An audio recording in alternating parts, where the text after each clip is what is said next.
Welcome back to the Keiser Report. I'm Max Keiser. Time now to go to Spain to talk with Paul Moore. He's the former head of regulatory risk at Halifax Bank of Scotland, otherwise known as HBOS, before he became a whistleblower. Paul has put himself forward to serve as interim chairman of Barclays Bank while they go through the period of roughness there. Paul, welcome to the Keiser Report. Thanks. It's difficult to think about banking when you're on a sunny beach in Spain. Well, let's get into it. We'll try to pry some interesting information from you. So first, tell us about your role as a whistleblower at HBOS. What did the bank and what did regulators do upon receiving your information? Well, it's a very simple story. I told the board that they should reconsider their strategy for sales growth if they wish to avoid risks to customers and colleagues, and the chief executive fired me. I asked for protection from the non-executives and the regulator, and I demanded an independent investigation. Well, nobody protected me, nobody listened. Okay, so your former job was group regulatory risk. Does that basically mean your job was to make sure that the bank was not exposed to any regulatory oversight? Absolutely not. I mean, I think that's part of the problem. The idea that people who lead internal control functions should seek to arbitrage all the regulatory requirements drives a coach and horses through the whole idea. In the UK, we have what's called an approved persons regime, which meant that I had a direct contract between myself and the regulators. It's not my job to do that. My job is to make sure that the bank is following the requirements within a reasonable margin. And it's a bit like a telemetrist or an engineer in a Formula One team. It's my job to help the car go around the track rapidly, but not so fast that it blows the engine up or crashes into the tyre walls. Right, but your role is that single point of failure between the banks and the regulatory obligations. You're the interface between those two things. You were unhappy with what you were seeing, you became a whistleblower. But essentially, my question is, there is a role at the bank where they have one foot at the bank, one foot really serving the regulatory interests, and this layer is corrupt in a big way, isn't it? Well, it just doesn't work.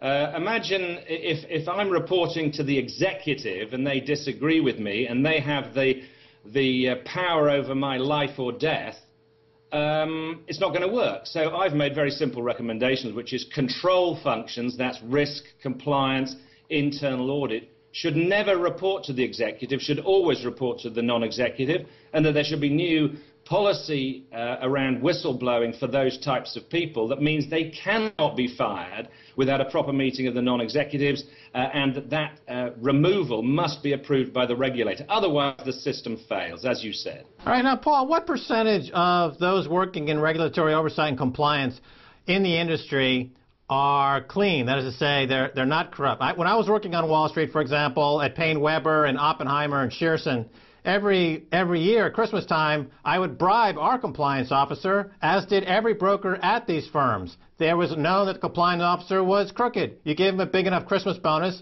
and he overlooks margin requirement deficiencies. He overlooks fraud. He overlooks all the tricks of the trade. So what percentage of these guys that you were in that business are clean? They're actually doing the business in a clean way. There's 2 points. The first is you have to have no professional qualifications to be a chief risk officer, a chief compliance officer, or a chief internal auditor.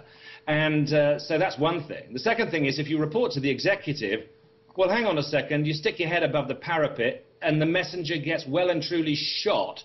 So I don't know the answer to the question, but I wouldn't be at all surprised if it's quite a lot of people who are going to be prepared to oversee or miss things that they should cover. So the whole system doesn't work. Yeah, well, I mean, I guess from my experience, I never met in my many years on Wall Street a compliance officer that wasn't dirty.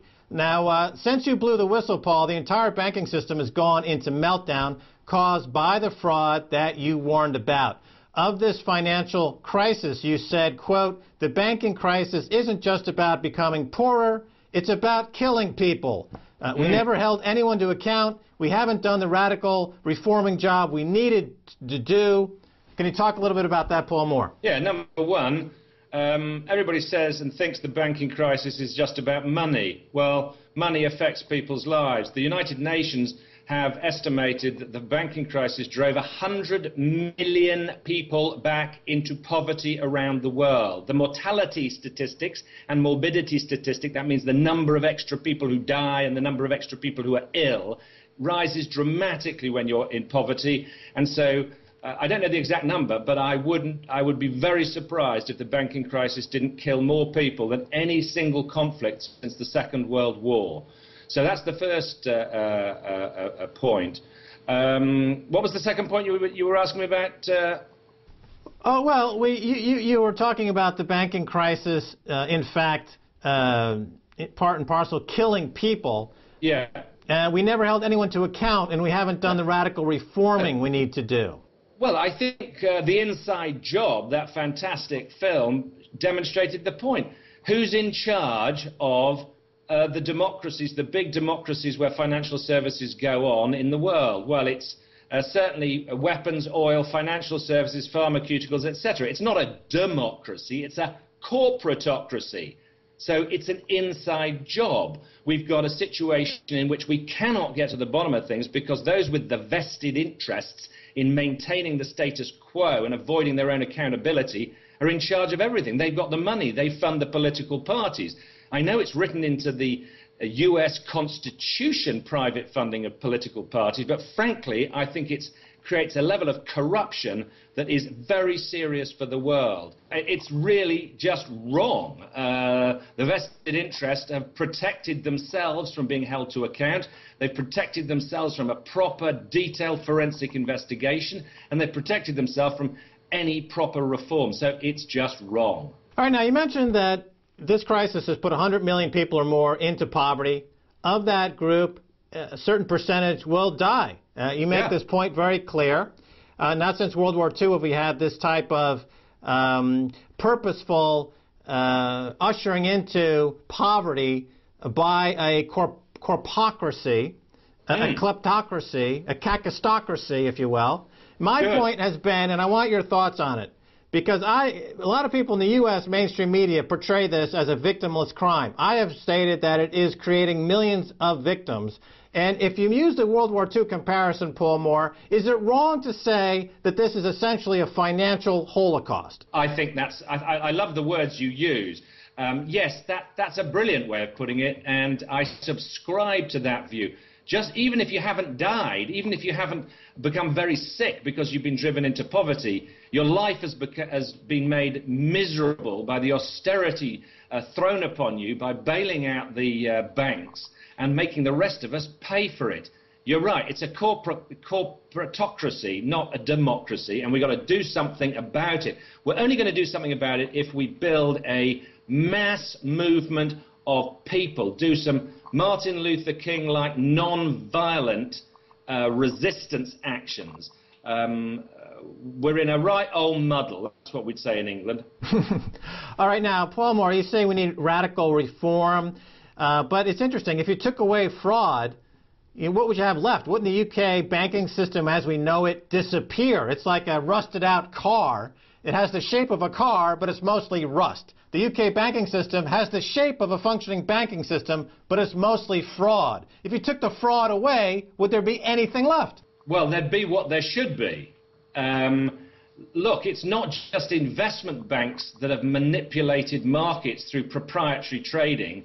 It's retail banks that have time after time after time missold systemically to ordinary people things that they don't want, don't understand, and don't need. You can count dozens of times that they've done this. So what is a bank? Well, it's supposed to be boring, isn't it? It's not supposed to be kind of highly complicated. By the way, proprietary trading is tantamount to the manipulation of markets through a dominant position in information, generally derived from conflicts of interest, a dominant position in mathematical science, and a dominant position in computer science. And look, just last week we saw that company whose mathematics and computer science went wrong. It cost them a fortune. I can't remember their name now. Knight Capital. Yeah. Well, when you talk about proprietary trading as having dominant position, isn't that the same as saying that they have inside information? Yes, it is. And you can liken this proprietary trading, which, by the way, isn't banking business. Think about it for a minute. What's it got to do with banking? I don't mind somebody investing in a hedge fund and taking risk with their own capital, so long as that hedge fund follows the rules. But what is proprietary trading got to do with banking? It's not got anything to do with banking.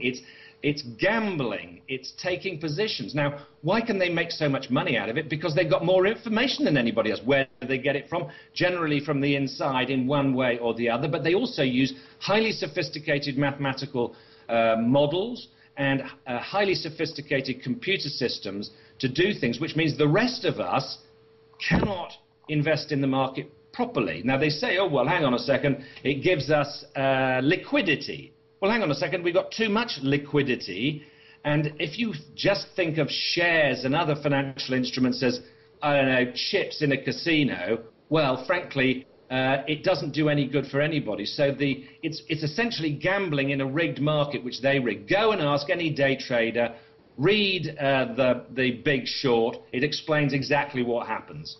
It's wrong. Paul Moore, the bulk of the global financial scandal, whether it's AIG, MF Global, Lehman Brothers, the whale trade from JP Morgan, the list goes on, all goes through London. London apparently has the worst regulatory environment in the world. And, of course, Blythe Masters of JP Morgan, the Wicked Witch of derivatives, also is based in London. London, yes. London itself, and also we learned from MF Global that unlike the United States, instead of being able to hypothecate or rehypothecate 140% of a security for a lending requirement, you can rehypothecate to infinity in London. You can resell the same thing over and over and over again. What about this regulatory environment in London? When is the cesspool in London going to shut down? Actually, if you look at the regulatory rules and the system, it's not bad at all. It's not that they didn't have the power, it's that they didn't enforce the rules. And we haven't invested in white-collar crime properly. You can steal a water bottle in a riot and get put in prison for 30 days, and David Cameron can, rant on about how bad they were, and yet you can missell anything from a bank and monetize your illegality and morality. We don't do enforcement properly. That's the problem. We don't enforce people. I've made this abundantly clear. We need to separate out the policy and rule setting and day-to-day supervision from investigation and enforcement, and we need to have a completely open and transparent tribunal. So these things, these wrongdoings, although they're called regulatory, are tantamount to criminal offences, and they should be held in public so that people like you can watch what they're doing and make sure that people are held to account, and that doesn't happen. All right, Paul Moore, I'd love to continue, but we're out of time. I have to say goodbye. Thanks so much for being on the Keiser Report. I've enjoyed it. Let's do it again. Excellent. All right, and that's going to do it for this edition of the Keiser Report with me, Max Keiser, and Stacey Herbert. I want to thank my guest, Paul Moore. If you want to send me an email, please do so at keiserreport@rttv.ru. Until next time, Max Keiser saying bye, y'all.